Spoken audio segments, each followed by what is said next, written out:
दृष्टि आईएएस के audio article programme में आपका स्वागत है।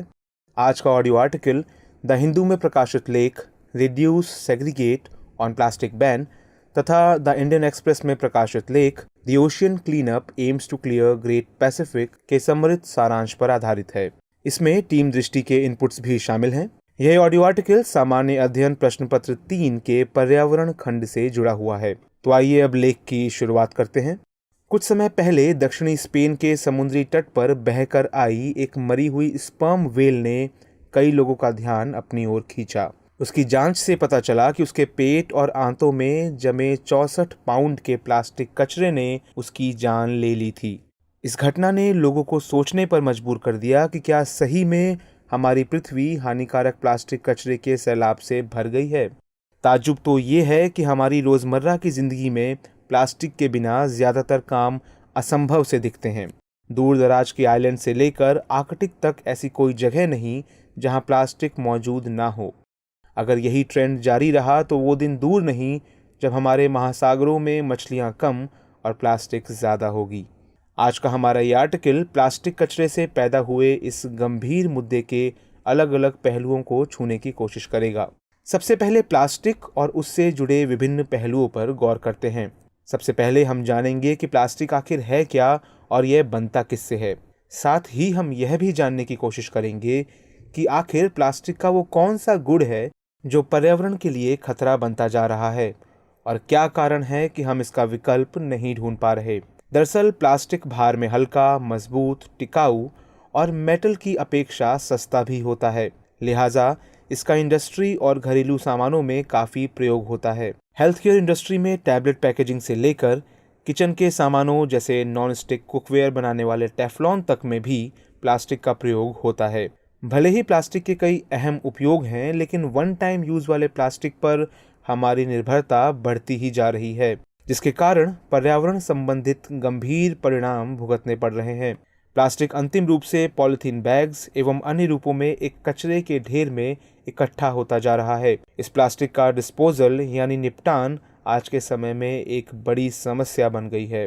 जिस प्लास्टिक को इंसानों ने अपनी सुविधा के लिए बनाया था, आज वही मानव जाति के लिए भस्मासुर बन चुका है। प्लास्टिक का वह गुण जो पर्यावरण के लिए खतरा पैदा कर रहा है वो है इसका नॉन बायोडिग्रेडेबल होना।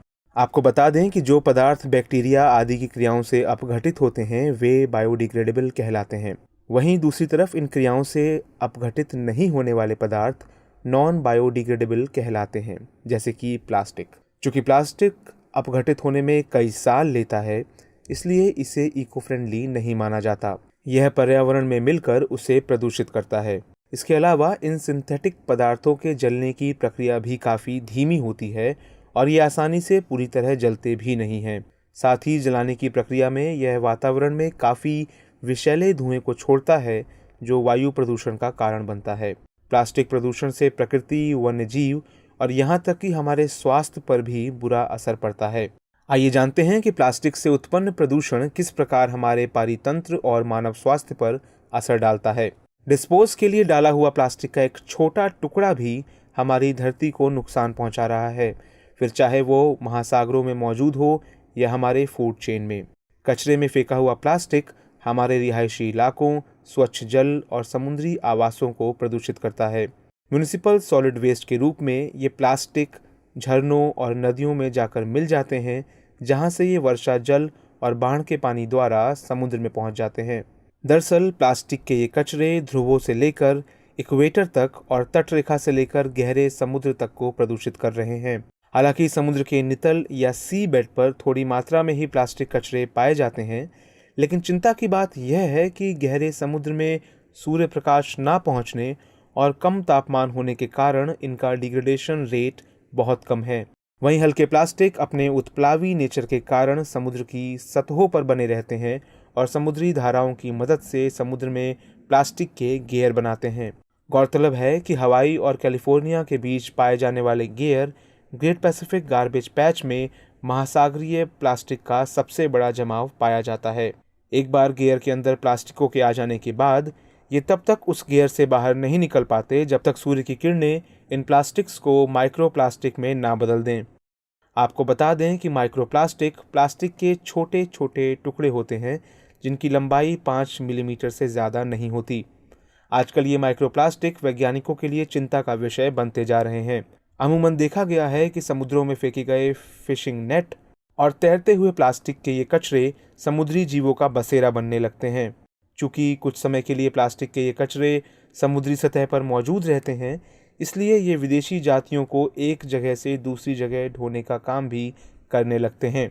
आपको बता दें कि किसी भी पारितंत्र की देशज जातियों के लिए विदेशी जातियां लाभदायक नहीं होती। इसके अलावा कभी कभी इनके घेरों में आकर समुद्री जीव फंस जाते हैं। समाचारों में अक्सर सील, कछुआ वगैरह को प्लास्टिक के इन कचरों में फंसा हुआ दिखाया जाता है।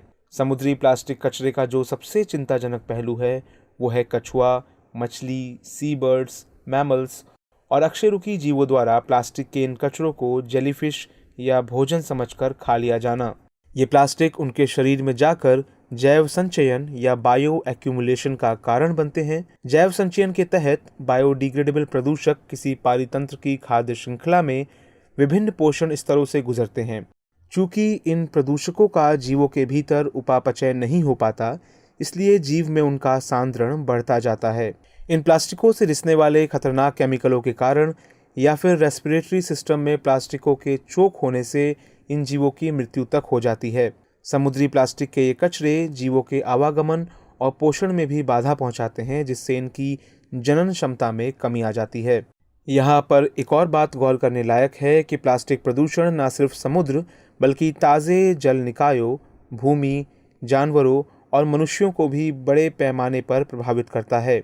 मिट्टी में मिलकर प्लास्टिक खनिज, जल और पोषक तत्वों के अवशोषण में बाधा पहुंचाता है और इसकी उर्वरता को कम करता है। जब इसे लैंडफिल वाली जगह पर डिस्पोज किया जाता है तो इसका अपघटन तेजी से नहीं हो पाता, जिससे उस क्षेत्र की मिट्टी और ज़मीन प्रदूषित हो जाती है। लैंडफिल में डाले गए प्लास्टिक के कारण खतरनाक केमिकल्स का निर्माण होता है, जो रिस कर ग्राउंड वाटर एक्वीफर्स तक पहुंच जाएं तो ये जल की गुणवत्ता को खराब कर देते हैं। यही ग्राउंड वाटर पॉल्यूशन का कारण बनता है। प्लास्टिक में पाए जाने वाले टॉक्सिक केमिकल्स जैसे स्टायरीन ट्राइमर, बायोसिफेनॉल ए और पॉलीस्टायरीन में पाई जाने वाली बेंजीन हमारे पीने योग्य पानी की गुणवत्ता खराब कर रही है। और तो और प्लास्टिक में एंडोक्राइन संबंधी समस्या पैदा करने वाले रसायन भी मौजूद होते हैं, जो मोटापा या डायबिटीज़ का कारण बनते हैं। प्लास्टिक को जलाने से कार्बन मोनोऑक्साइड, डाइऑक्सीन, हाइड्रोजन साइनाइड जैसी जहरीली गैसें वायुमंडल में पहुंचती हैं। ये हमारे तंत्रिका तंत्र और इम्यून क्षमता पर खराब असर डालती हैं। चूँकि प्लास्टिक भार में हल्के होते हैं, इसलिए ये हवा द्वारा लैंडफिल और कूड़े घरों से निकलकर दूसरी जगहों पर भी पहुंच जाते हैं, जहां पर प्लास्टिक के कचरे वाटरवेज को रोकने, कृषि भूमि को नष्ट करने और मच्छर जैसे कीटों के लिए ब्रीडिंग ग्राउंड उपलब्ध कराने का काम करते हैं।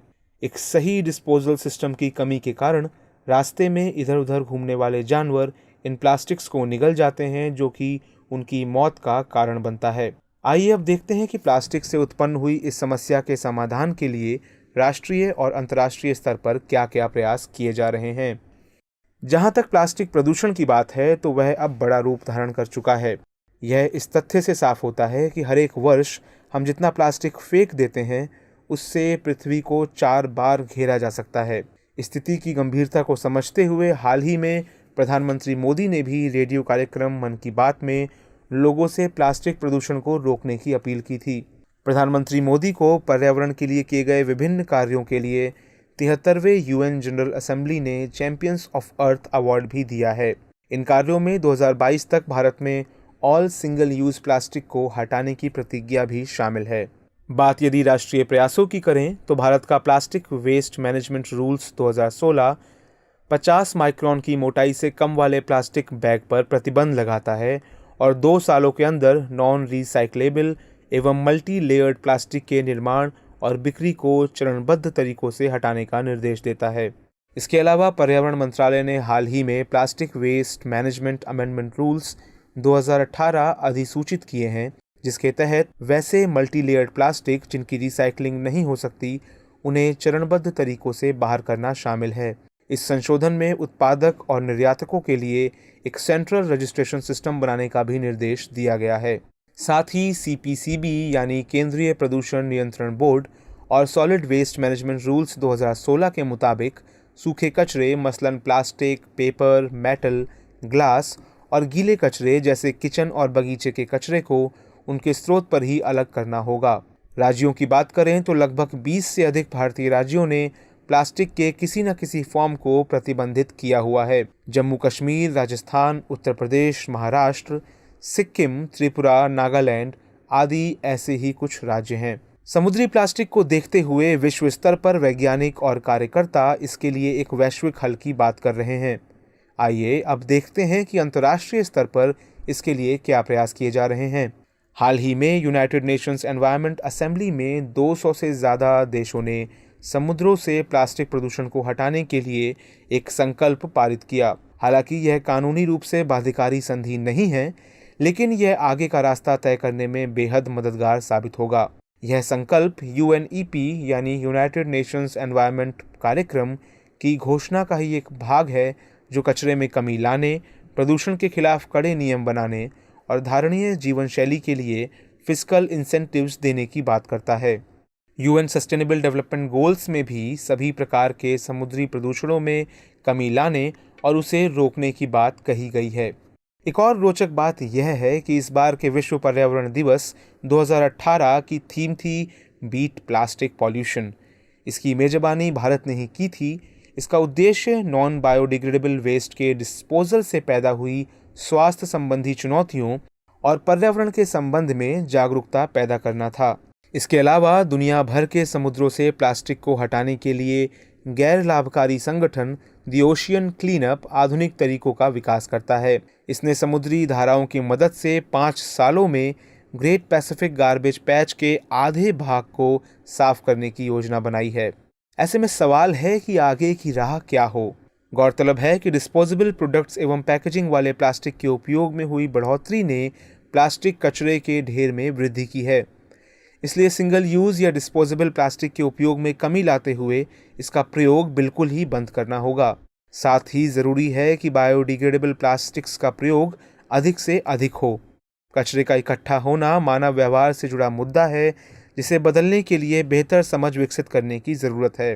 प्राकृतिक वातावरण में डाले जाने वाले प्लास्टिक कचरे में तत्काल कमी लाने के लिए ज़रूरी है कि कचरे का बेहतर तरीके से निपटान और उसका प्रबंधन किया जाए। कचरे के प्रबंधन के नज़रिए से 3R वाले सिद्धांत यानी रिड्यूस, रीयूज़ और रीसाइकिल को अमल में लाने की ज़रूरत है। हालिया वर्षों में तो 3R की जगह 5R सिद्धांत को लाने की ज़रूरत महसूस की जा रही है। इसमें रिकवरी और रीडिज़ाइन को अलग से जोड़ा गया है। रीसाइक्लिंग प्रक्रिया में निजी क्षेत्रों की भागीदारी बढ़ाने के साथ साथ स्थानीय स्तर पर भी इस दिशा में काम करने की ज़रूरत है।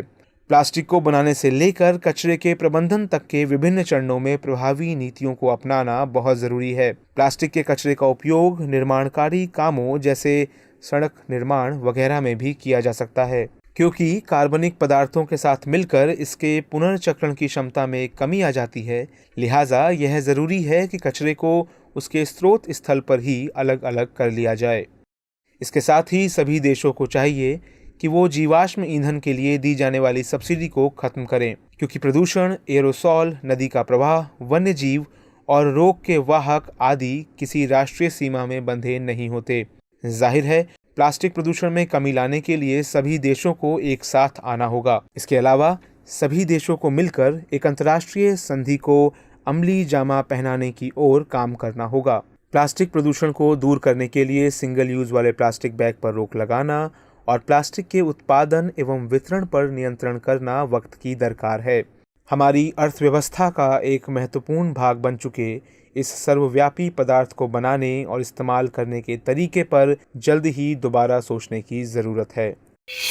तो आइए आज के प्रश्न को नोट करते हैं। आज का प्रश्न है, प्लास्टिक आज की एक बड़ी पर्यावरणीय चुनौती बन गई है।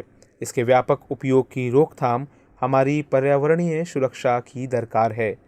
क्या आप इस कथन से सहमत हैं? तर्क सहित उत्तर दीजिए।